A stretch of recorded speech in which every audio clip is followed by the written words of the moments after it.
எந்த ஒரு தலைவனுடைய வெற்றிக்கும் பின்னால திரைமறைவிலிருந்து செயல்படுகிற தியாகமான ஒரு பெண்ணுடைய தியாக செயல் இருக்கும் என்பது வழக்கமாக சொல்லப்படுகிற ஒரு காரியம். அந்த வகையில கிறிஸ்தவத்தில் சீர்திருத்தத்திற்கு மிக முக்கியமான காரணமாயிருந்த மார்ட்டின் லூத்தர், அவரை குறித்து நம்ம எல்லோரும் அறிந்திருப்போம். ஆனால் அவருடைய துணைவியாரை குறித்து நம்மில் எத்தனை பேருக்கு தெரியும்? அவருடைய பெயர் கேத்தரின் வான் போரா. அவர்களை குறித்ததான ஒரு சிறிய பதிவு தான் இது. ஜனவரி மாதம் 29ஆம் தேதி 1499 ஜெர்மனியில பிறந்த கேத்தரின் 5 வயதிலேயே தன் தாயாரை இழந்து விடுகிறார். அவருடைய தகப்பனார் ஒரு கான்வென்ட்ல படிக்க வைக்கிறார். தன்னுடைய 9வது வயதுல சிஸ்டர்சியன் என்று அழைக்கப்படுகிறதான ஒரு கான்வென்ட்ல அவர் சேர்க்கப்படுகிறார்.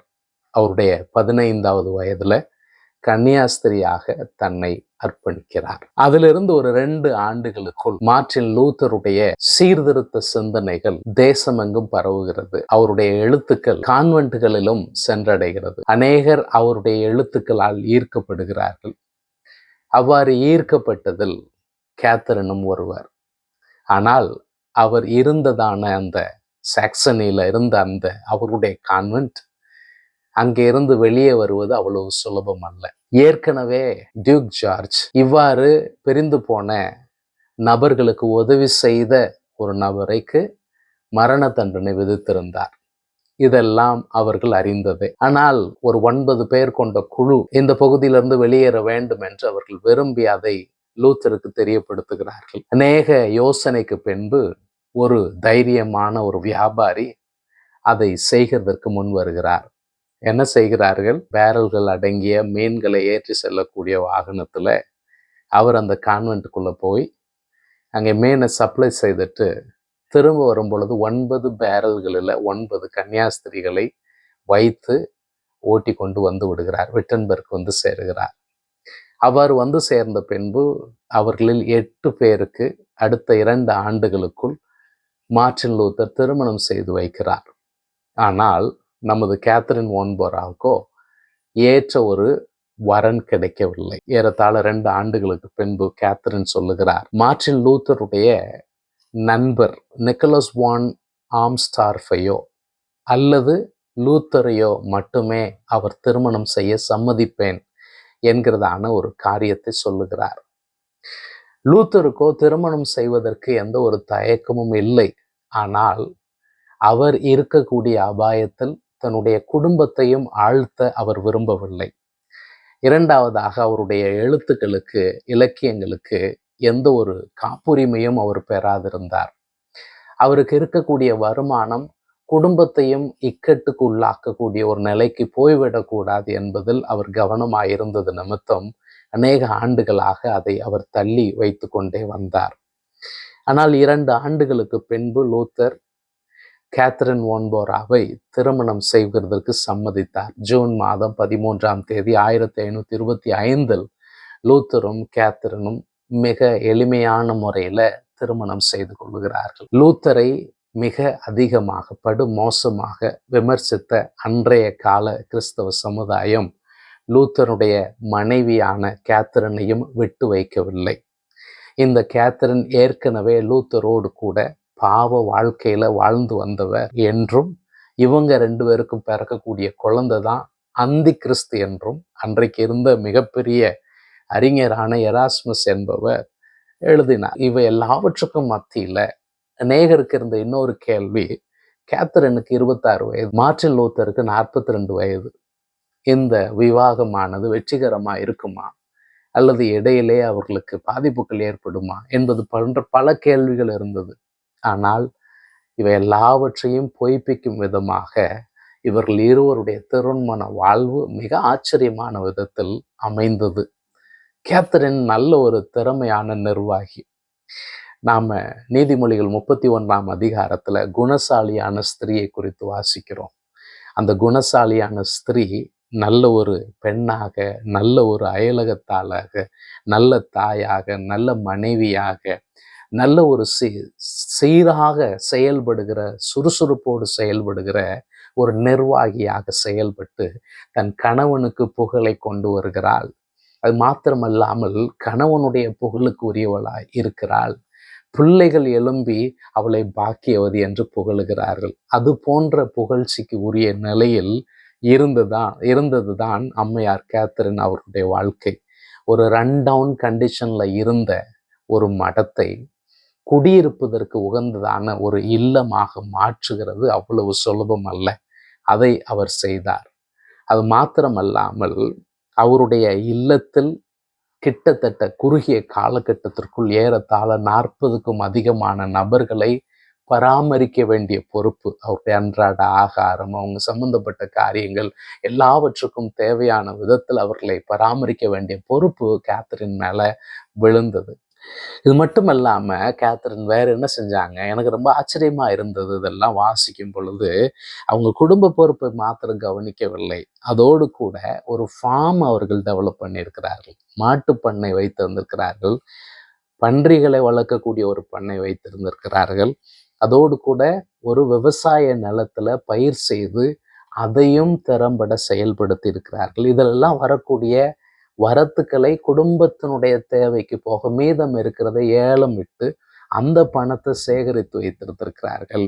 இந்த சேகரித்த பணம் பின் நாட்களில் லூத்தர் அவர்கள் தங்களுடைய புத்தகத்தை எழுதி பிரசுரம் செய்கிறதற்கு உதவிகரமாக இருந்திருக்கிறது என்றெல்லாம் இவருடைய திறமை குறித்து நாம் வாசிக்க நேருகிறது. லூத்தர் தன்னுடைய மனைவியோடு கூட தன்னுடைய குடும்பத்தோடு கூட அன்றாடம் வேதம் வாசிப்பதும் அன்றாடம் ஜெபிப்பதும் தியாலஜியை டிஸ்கஸ் பண்ணுவதும் வழக்கமாக கொண்டிருந்தார். காலை எழும்பினதும் அவருடைய வாழ்க்கையின் முதல் வேலையாக அவர்கள் ஜெபிப்பது, பாடல் பாடி கர்த்தரை துதிப்பது, அதை தொடர்ந்து தான் அவருடைய வேலை தொடரும். ஆனால் அநேக நேரங்களில் லூத்தர் வியாதிப்பட்டவராக இருந்தார். லூத்தருக்கு நல்ல ஒரு சரீர சுகம் எப்பொழுதும் இருந்தது இல்லை. ஆகவே அடிக்கடி அவர் வியாதியில் விழுந்த போதெல்லாம் லூத்தரை பொறுப்போடு கவனிக்க வேண்டிய பொறுப்பு கேத்தரின் இடத்தில் இருந்தது. திடீரென்று 1540 கேத்தரின் படுத்த படுக்கையானார். அந்த நேரத்தில் இரவும் பகலும் லூத்தர் அவரோடு கூட இருந்து அவருக்காக ஜெபிப்பது மாத்திரமல்லாமல் தன்னுடைய குழந்தைகள் தனக்கு இந்த காரியங்கள் எல்லாம் சரியாக தொடர வேண்டுமானால் இவளுடைய ஆரோக்கியம் முக்கியமே, எங்க மேல இரக்கம் பாராட்டுங்க ஆண்டவரேன்னு சொல்லி அவர் ஜெபித்த ஜெபத்தை ஆண்டவர் கேட்டு அவர்களை எழுப்பினார். ஆனால் அதிலிருந்து 6 ஆண்டுகள் கழித்து லூத்தர் படுத்த படுக்கையானார். ஆனால் அதிலிருந்து அவர் மீளவில்லை. அவர் அப்படியே மாண்டு போய்விட்டார். அதை தொடர்ந்து அங்கே விட்டன்பர்க்கை சுற்றி இருக்கிற பகுதியில் பெரிய யுத்தம் நேரிட்ட பொழுது லூத்தரின் மனைவியால் அங்கே இருக்க முடியவில்லை. அங்கே இருந்து தப்பி செல்லுகிறார். தப்பி சென்று திரும்பி வந்து பார்க்கும் பொழுது இவர் ஏற்படுத்தி வைத்த எதுவுமே இல்லாத ஒரு நிலை ஏற்படுகிறது. திரும்பவும் அங்கே கொள்ளை நோய் பஞ்சம் வந்ததினால் அங்கே இருந்து மறுபடியும் அவர் வேறு ஊருக்கு செல்ல வேண்டும் என்று பிரயாணம் பண்ணக்கூடிய நேரத்தில் அவர்களுடைய வாகனத்திலிருந்து ஒரு விபத்து ஏற்பட்டு அவர் அந்த விபத்து நிமித்தம் மிகப்பெரிய பாதிப்பை அடைகிறார். ஏறத்தாழ 3 மாதங்கள் படுத்த படுக்கையா இருக்கிறார். இத்தனை பேருக்கு 40க்கும் அதிகமான பேரை கவனித்த இந்த அருமை பெண்மணியை அவருடைய மகள் கூட இருந்து கவனிக்கிறாள். ஆனால் அவர்களால் அவரை திரும்ப பெற்றுக்கொள்ள முடியவில்லை. அந்த ஆக்சிடென்ட்டினுடைய விளைவாக 3 மாத படுக்கைக்கு பின்பு அவர் மரித்து தேவனுடைய சந்நிதியில போய் சேருகிறார். இப்ப லூத்தருடைய மனைவி லூத்தர் இவர்கள் சம்பந்தப்பட்ட பல சுவாரஸ்யமான காரியங்களை சொல்லுவார்கள். அதுல ரொம்ப முக்கியமான ஒரு 2 சுவாரஸ்யமான கதையை நான் இங்கே சொல்லி முடிக்க விரும்புகிறேன். ஒன்று, லூத்தர் அடிக்கடி அவர் உணவு சாப்பிடுகிற நேரத்தில் தன்னிடத்துல வரக்கூடிய கெஸ்ட்டுகளோடு அவர் தியாலஜி டிஸ்கஸ் பண்ணி கொண்டு இருப்பாராம். இப்போ இந்த அம்மா கொண்டு வந்து சாப்பாடு வச்சுருவாங்க, இவரை சாப்பிட சொல்லுவாங்க. ஆனால் அவர் தியாலஜி டிஸ்கஸ் பண்ணி பண்ணி பண்ணி அந்த உணவு அப்படி குளிர்ந்து போயிடும், சாப்பிட மாட்டாங்க. ஒரு முறை இந்த அம்மா சொல்லியிருக்கிறாங்க, டாக்டர் நீங்கள் எப்போ பேச்சை நிறுத்தி சாப்பிடுவீங்க? இந்த சோறு வந்து ரொம்ப சூடெல்லாம் ஆறி போச்சே, எப்போ நீங்கள் பேச்சை நிறுத்த போகிறீங்க? சாப்பிடலாமே. அவருக்கு தெரியும் அது அந்த அம்மா சொன்னது சரிதான் தெரியும். ஆனால் அவர் என்ன சொல்றாரு, இந்த பொம்பளைங்க எல்லாம் வாயை திறக்கிறதுக்கு முன்னால் கர்த்தருடைய ஜெபத்தை சொல்லிட்டு வாயை திறந்தா நல்லா இருக்கும்னு நான் நினைக்கிறேன். அப்படின்னாரு. இன்னொரு முறை லூத்தர் ஒரு மிகப்பெரிய மன அழுத்தத்திற்கு உள்ளாகிறார். நம்ம எத்தனையோ ஆறுதல் வார்த்தை சொல்லி பார்க்காங்க, விடுங்க சரியாயிரும், என்னென்னமோ சொல்லி பார்க்காங்க. ஆனா நம்ம ஆள் கேட்குற மாதிரியே இல்லை. அவர் அந்த மன அழுத்தத்துல இருந்து வெளியே வர்றதில்ல, சாப்பிட வர்றதில்ல, எதுவுமே அப்படியே இருக்கிறார். கடைசி அந்த அம்மா என்ன செஞ்சாங்கன்னா, ஃபியூனரலுக்கு யாராவது மரித்து போனாங்கன்னு சொன்னா அடக்க ஆராதனைக்கு உடுத்திட்டு போறதுக்குன்னு ஒரு உடை இருக்குமா, கருப்பு உடை. அந்த உடையை உடுத்திட்டு அவருக்கு முன்னால போய் நின்றுக்கிறாங்க.